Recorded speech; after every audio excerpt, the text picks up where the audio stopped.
Good morning. We are on our Facebook Live on Wednesdays at 10 a.m. So here we are. It is Wednesday.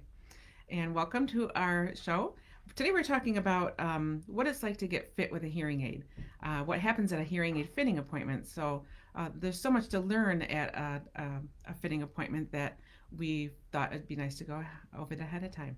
So when you get a new hearing aid, it's very people get nervous and they say, I don't know if I did the right thing or if I'm going to know how to use this and what am I going to learn. It's There's a lot to it, but we make it easy for you. We do all the work so you don't have to. So at a fitting appointment, it takes about an hour. And one of the things you'll get at your fitting appointment is the 5 keys to communication success. This is an oral rehab booklet that talks about all the different parts of wearing a hearing aid: care and maintenance, communicating using the telephone, listening with it, speaking with it, the environment and how to clean it, technology in the car, all kinds of tips that you can have to use your hearing aids correctly. So this is a great take-home item that you can have to learn how to use your hearing aids successfully. There's no break-in time for wearing a hearing aid. When you get a new hearing aid, we expect you to wear it all the time so your brain can get used to things. It's not just a little break-in time for wearing it an hour a day. We want your brain to soak it all up and understand what all the sounds are going to do for it so it can get used to things. When you haven't heard some things for a long time, you need to get used to it and understand that your brain is going to start to learn how to hear again.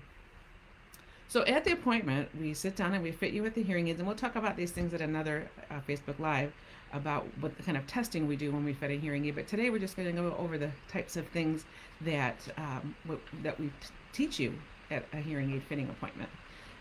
We have a checklist that we go through so everybody is sure to get the information every time from all of our audiologists and all of our offices. So when we show you your own set of hearing aids, it might look different than somebody else's. Some are in the ear, some are behind the ear, and we'll go over that at a different time too. But we go over the parts of the hearing aid so you know what the little pieces and parts are and what they do. For instance, the red markings on the one hearing aid means it's for the right ear, and the blue markings on another hearing aid means it's for the left ear. Because in their hand they look the same. So you need to know which one's right and left. That's very important. We go over the care and cleaning of your hearing aid and the ear mold, how to store the hearing aid and keeping it dry and free from any moisture. We teach you how to remove your wax traps. Wax is the number one problem with hearing aids needing repair. We need to keep that wax out of the receiver speaker area. We go over battery size and color and how to use a battery. The color, I mean the sticker that goes on the back of a Zinc Air battery has 4 colors. There's blue, orange, brown, and yellow. And those kinds of things are very important to know which kind of battery your hearing aid uses and how to use them best and keep the longest life you can out of those batteries. If you have a rechargeable hearing aid, and about 50% of the hearing aids we dispense now are rechargeable, we go over those tips and tricks too to make sure that you know how to get your hearing aid recharged appropriately and correctly. So you want your charge to last all day long, that's for sure. A lot of hearing aids nowadays are digital and have a low battery warning, so we give you a taste for what that warning sounds like, and you will also be able to adjust that battery warning. Sometimes you need that louder, sometimes it's too loud, and it surprises people when the battery warning goes off. So we can adjust that tone as well. We also go over a battery warning that batteries are dangerous if swallowed. Lots of children, little and toddlers, like to put things in their mouth and they think it's a piece of candy, but we need to make sure that all of our patients know to keep hearing aid batteries away from children and pets. Pets like to play with hearing aids, and we need to keep them away from pets as well. A lot of chunk of time we spend in our hour of a fitting appointment is teaching people how to get them in and out of their ears. Because when you're working with your ear, you can't see back there and everything's backwards. So a funny note is that we find that women do a little bit more ease with that because they know how to put earrings on, and it's something that we're familiar with. But men have bigger fingers and have a harder time doing those kinds of things because they don't wear earrings like these. We talk about whistling and feedback. Feedback is when the sound leaks out and goes back to the microphone, and we know how to manage that when it's correct, when it's normal to have feedback, and when it's not normal to have feedback, and how to manage that in different situations.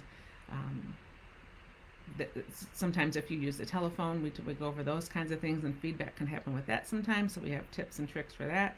And again, we write everything down in your book, so you have notes and areas to talk about these things when you get home, something to reference to, because there's a lot to learn at that appointment.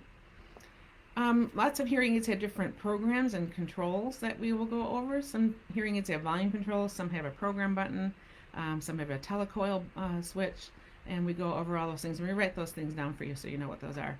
A lot of times we'll have a printout. We talk about moisture and humidity, and that is something that we will probably have another Facebook Live about this spring, because when it gets hot and humid in Michigan, we talk about humidity and keeping those hearing aids dry. We talk about realistic expectations. A lot of times your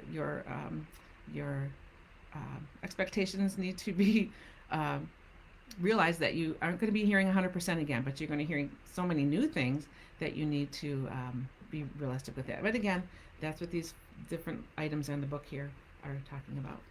So that is really important for us. We talk about your warranty and your loss and damage warranty, and we write those things down for you so you know how to manage those. And we also talk about having additional coverage available through your homeowner's insurance if you are out of warranty. We also have a 365 service plan. There are hearing aids that are out of warranty. For $1 a day, you can get complete coverage and appointments and adjustments with our 365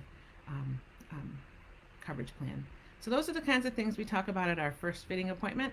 And then we schedule a 1 to 2 week follow-up appointment, which is extremely important to have you come back in so we can make adjustments and answer the questions you've had, and make sure that things are going the way they're supposed to.